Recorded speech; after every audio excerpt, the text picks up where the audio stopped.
دوسرا حضرت مولانا اکبر شریف صاحب ندوی دامت برکاتہ کا. تیسرا حضرت مولانا افتخار صاحب قاسمی دامت برکاتہ کا. چوتھا حضرت مولانا ڈاکٹر مقصود عمران صاحب دامت برکاتہ کا.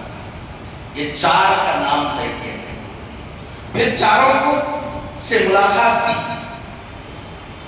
اور حضرت مولانا اکبر شریف صاحب ندوی دامت برکاتہ نے سب سے پہلے حضرت سعد رضی اللہ تعالیٰ عنہ کا کردار ادا کیا. کہا کہ میں اس سے دور ہوتا ہوں. پھر ہم لوگوں نے ان تینوں کو ایک کمرے میں بٹھایا. کہا کہ اب یہ کیجئے کون دستبردار ہوتا ہے کون ہوتا ہے وہ کر کے آپ اپنے آپ کو لا کے فیصلہ سنائیں گے. اس کے بعد اللہ تعالیٰ جزائے خیر دے, اللہ ان کے اس کلاس میں برکت نصیب فرمائے. یہ سب نمونے ہیں آنے والی نسلوں کے لیے انشاءاللہ. مولانا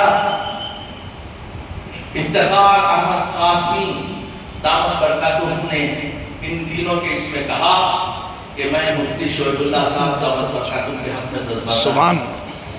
سبحان اللہ. اس کے بعد یہ ہو گیا. اب 2 بج گئے تھے. 2 بج جانے کے بعد ان دونوں نے پھر مشورہ کیا کہ مفتی افتخار صاحب کی ساتھ رہنے کے ساتھ مولانا افتخار صاحب نے دونوں سے بات کی. اللہ تعالیٰ جزائے خیر دے, اللہ تعالیٰ عمر دراز فرمائے اور اخلاص کے یہ نمونے لکھے جائیں گے انشاءاللہ. حضرت مولانا ڈاکٹر مقصود عمران صاحب نے کہا کہ حضرت کے حق میں دستبردار ہوں. سبحان اللہ. سبحان اللہ. اس کے بعد نعرہ تکبیر. رک جائیے. اس کے بعد اللہ تعالیٰ حضرت مولانا مفتی شعیب اللہ صاحب کے اخلاص پر اللہ تعالیٰ قبول فرمائے. آمین. انہوں نے کہا کہ مجھے سوچنے دو, میں کس طرح سے نہیں بنوں گا. میں بننے کے لیے فوری طور پر تیار نہیں, اس کو سوچنا ہے, یہ ملت کا مسئلہ ہے. اس کے بعد بہت زیادہ گفتگو ہوئی. 1 گھنٹے گفتگو ہونے کے بعد کہا کہ شورا والوں کو بلا لو, میں ان کے سامنے بات کرنا چاہتا ہوں. پھر شورا والوں کو بلایا گیا. مفتی صاحب نے کہا کہ اللہ کی جزائے خیر دے, یہ میرے حق میں دستبردار ہو رہے ہیں, یہ میرے حق میں دستبردار ہو رہے ہیں, مجھے بھی بننے کی خواہش نہیں ہے. لیکن اب ایسا کرتے ہیں, ہم نے 3 دن تک جو قضا کی اس کی امارت شریعہ کی جو چیزیں تھیں اس میں کئی چیزیں ابھی کرنی باقی تھی. حضرت نے کہا کہ جب تک یہ ساری چیزیں مکمل نہ ہو جائیں اس وقت تک یہ قبوری مجلس عمارت بنائی جائے.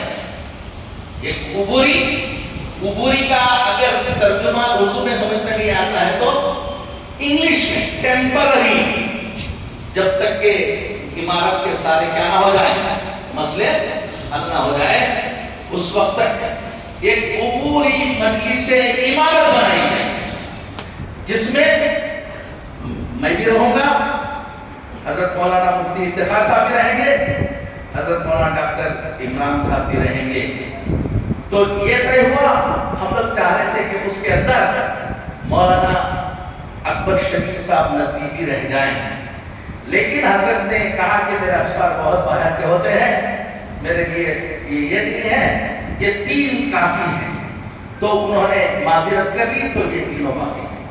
اب اس کے بعد عمارت کے بہت سے مسائل ہیں, کچھ چیزیں وہ سارے حل کرنے کے بعد انشاءاللہ الحمدللہ کرناٹک کے علماء, کرناٹک کے مسلمان الحمدللہ اس کی استطاعت رکھتے ہیں, اس کا سلیقہ رکھتے ہیں. ایسا نہیں کہ یہاں پر لڑائیاں ہوں, جھگڑے ہوں عمارت کے لیے. ایسا انشاءاللہ کرناٹک کے